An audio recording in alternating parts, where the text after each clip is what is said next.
Dávejte si pozor na to, čí rady si berete k srdci. Pozor na takový ty lidi, který pod záminkou spirituality, ezoteriky a nějaký karmy vám vlastně říkají, že si můžete za tu svou situaci sami. Když vám říkají, že to musíte přetrpět, že to máte vlastně jako karmu tady, že máte zůstávat třeba v toxickém vztahu, kde vás třeba partner bije, nebo jste prostě v depresích nešťastný, nebo prostě, že máte trpět tu svoji situaci, protože v dalším životě třeba budete odměnění.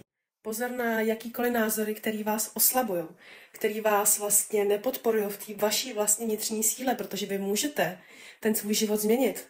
Takhle. Tím nemyslím, že to takhle bude hotový, ale tím myslím, že můžete takhle se rozhodnout a začít krůček po krůčku na tom pracovat. A ta změna musí přijít. Rozhodně, tady na tom světě nikdo není proto, aby tady ten život protrpěl, protože má nějakou špatnou karmu. Ne vždycky potřeba se na to dívat malinko s odstupem a nehltat prostě každý slovo každého člověka, co vám kdo dá.